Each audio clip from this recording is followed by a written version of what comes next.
ஊடகங்களின் பார்வையில் இன்று வெளியாகிய நாளிதழ்களில் உள்ள முக்கிய செய்திகளின் கண்ணோட்டம்.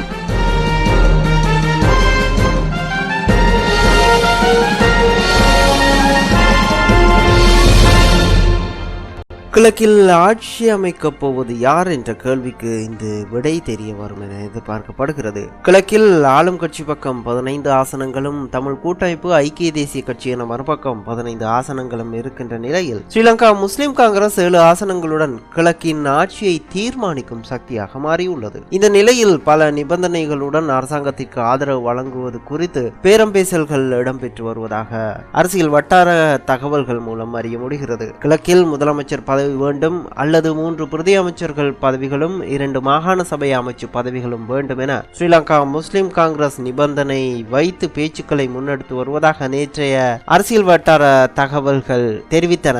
இவ்வாறான நிலையில் அவை இல்லை என்றால் 3வது தெரிவாக அல்லது நிபந்தனையாக துறைமுக விமான சேவைகள் அமைச்சு பதவியும் வெளிவிவகார பிரதி அமைச்சு பதவியும் வழங்க வேண்டும். அத்துடன் தமது பிரதிநிதிகள் 4 ராஜதந்திர சேவையில் வெளிநாட்டு தூதுவர்களாக நியமிக்கப்பட வேண்டும் என்ற நிபந்தனையையும் அல்லது தெரிவையும் அரசாங்கத்திற்கு ஸ்ரீலங்கா முஸ்லிம் காங்கிரஸ் வழங்கியுள்ளதாக இறுதியாக கிடைத்த தகவல்கள் மூலம் அறிய முடிந்தது. எது எப்படி இருந்த போதிலும் இன்று நடைபெறும் ஸ்ரீலங்கா முஸ்லிம் காங்கிரசின் அரசியல் அதியுயர்ப்பு இடத்தில் இது குறித்து இறுதி தீர்மானம் எடுக்கப்படும் என்றே கட்சி தரப்பு தகவல்கள் தெரிவிக்கின்றன. அநேகமாக மத்திய ஆளும் கட்சியுடன் ஸ்ரீலங்கா முஸ்லிம் காங்கிரஸ் இணைந்து கிழக்கில் ஆட்சி அமைக்கும் என்ற சாதக நிலையே மேலோங்கி காணப்படுகிறது. தமிழ் தேசிய கூட்டமைப்பு அழைப்பு விடுத்திருந்த போதிலும் கட்சிக்குள் பிளவுகள் அல்லது நெருக்கடிகள் அதிகரிக்கும் என்ற அச்சத்தினால் ஸ்ரீலங்கா முஸ்லிம் காங்கிரசின் தலைவர் ரவுப் ஹக்கீம் அரசாங்கத்துடன் சேர்வது குறித்தே அதிக கவனத்தை செலுத்தி வருகிறார். வணக்கம் நேயர்களே, இன்று செப்டம்பர் மாதம் 11ஆம் திகதி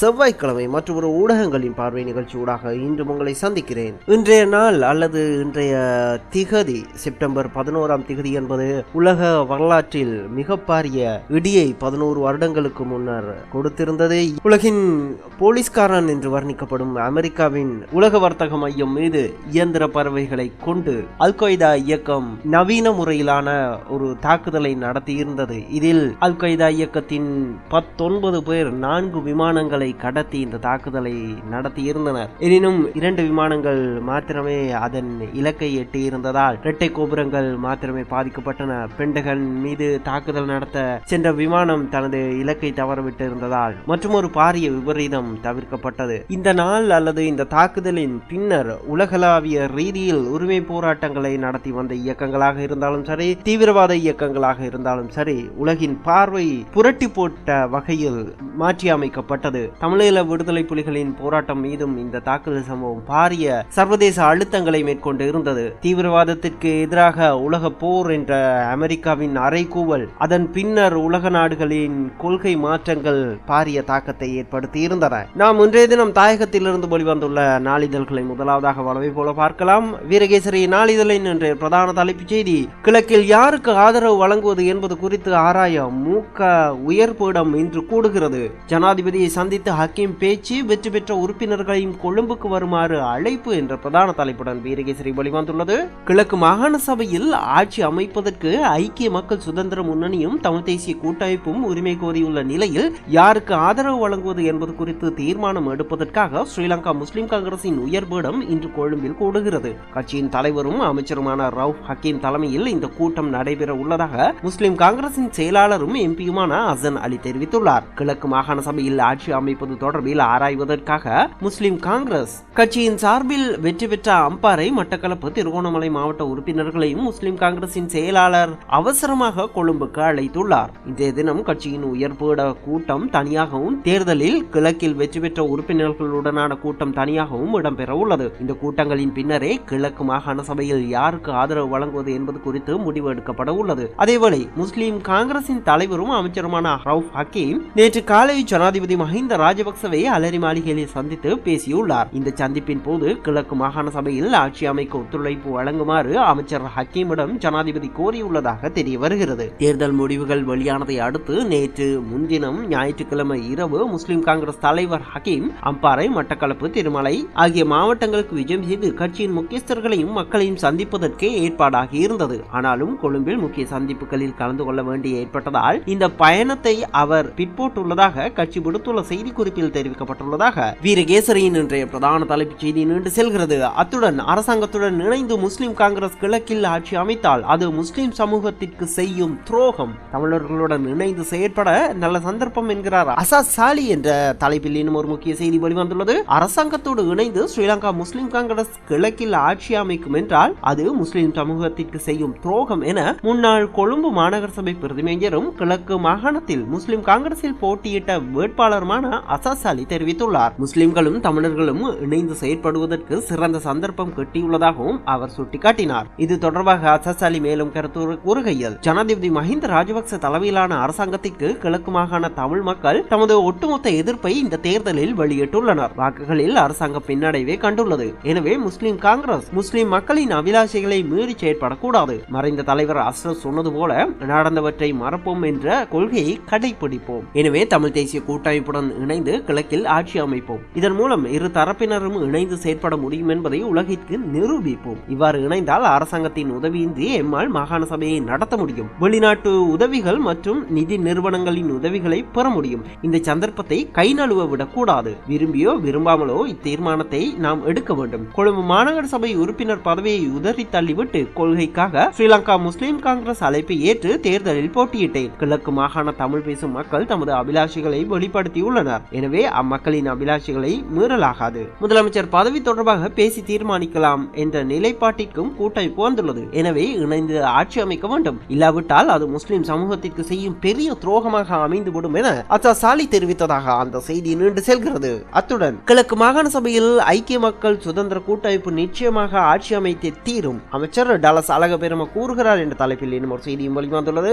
கிழக்கு மாகாண சபையில் ஆளும் ஐக்கிய மக்கள் சுதந்திர முன்னணி நிச்சயமாக ஆட்சி அமைத்து தீரும். இதில் யாருக்கும் சந்தேகம் கொள்ள தேவையில்லை. மஹிந்த சிந்தனை வேலை திட்டத்தை ஏற்றுக்கொண்ட 22 உறுப்பினர்கள் கிழக்கு மாகாண சபைக்கு தெரிவு செய்யப்பட்டுள்ளனர் என்று ஸ்ரீலங்கா சுதந்திர கட்சியின் பொருளாளரும் அமைச்சருமான டலஸ் அழகபெரும தெரிவித்ததாக அந்த செய்தியும் நீண்டு செல்கிறது. இத்துடன் மனித உரிமை பேரவையின் 21வது கூட்டத்தொடர் நேற்று ஆரம்பம். இலங்கையின் சார்பில் அதிகாரிகள் மட்ட குழுவினர் பங்கேற்பு என்ற தலைப்பில் இன்னும் ஒரு செய்தியும் வெளிவந்துள்ளது. ஜெனீவாவில் அமைந்துள்ள ஐக்கிய நாடுகள் மனித உரிமை பேரவையின் 21வது கூட்டத்தொடர் நேற்று ஆரம்பமானது. இந்த கூட்டத்தொடர் 28ஆம் தேதி வரை நடைபெற உள்ளது. மனித உரிமைகள் பேரவையின் தலைவர் தலைமையில் நடைபெறுகின்ற இந்த கூட்டத்தொடரில் மனித உரிமை பேரவையின் உறுப்பு நாடுகள் மற்றும் ஏனைய நாடுகளின் மனித உரிமை நிலவரம் குறித்தும் விரிவாக ஆராயப்படும் எனவும் 19 விசேட அறிக்கையாளர்கள் இந்த கூட்ட தொடர்பில் அறிக்கைகளை சமர்ப்பிக்க உள்ளனர் எனவும் அந்த செய்தியும் நீண்டு செல்கிறது. இதனை தவிர நாம் அடுத்ததாக திவ இன பத்திரிகை எடுத்துக்கொள்ளலாம். அதன் பிரதான செய்தியாக கந்தூரே கொடனகில்லா கிடிகிரிமேதி கேதவாச்சிக்கா දියතලාවේ හමුදා සෙබළු 6ක් පස්කන්දකට යටවී මිය යති දෙදෙනෙකුට அசாத்தியா என்ற தலைப்பில் இன்றைய பிரதான செய்தியை திவையின வெளியிட்டுள்ளது. முகாமில் கட்டண நிர்மாணத்தின் போது விபரீதம். தியத்தலாவ ராணுவ முகாமில் மண்மேடு சரிந்ததில் 6 ராணுவ வீரர்கள் பலியாகியதாகவும் 2 கவலைக்கிடமாக இருப்பதாகவும் அந்த பிரதான தலைப்புச் செய்தியை திவையின வெளியிட்டுள்ளது. மண்மேடு சரிந்து விழுந்ததில் 6 ராணுவ வீரர்கள் பரிதாபகரமாக பலியானதுடன் மேலும் 2 படுகாயமடைந்துள்ள சம்பவம் ஒன்று தியத்தலாவ ராணுவ முகாமில் இடம்பெற்றுள்ளது. தியத்தலாவை ராணுவ முகாமில் நிர்மாண பணிகளில் ஈடுபட்டுக் கொண்டிருந்த ராணுவ வீரர்கள் 6 பேரை இவ்வாறு பலியாகியுள்ளதாக ராணுவ பேச்சாளர் ருவான் வணிகசூரிய தெரிவித்துள்ளார். தியத்தலாவ ராணுவ பயிற்சி முகாமில் 8 ராணுவ வீரர்கள் நிர்மாண பணிகளில் ஈடுபட்டிருந்த வேளையில் அவர்கள் மீது மண்மேடு சரிந்து விழுந்துள்ளது. நேற்று காலை 10:30 மணி அளவில் இந்த விபத்து ஏற்பட்டதாக அந்த பிரதான செய்தி நீண்டு செல்கிறது. இதனை தவிர மேஜர் வரியுக்கே கினியாவிய சக துரகத்தனே மாலக்கே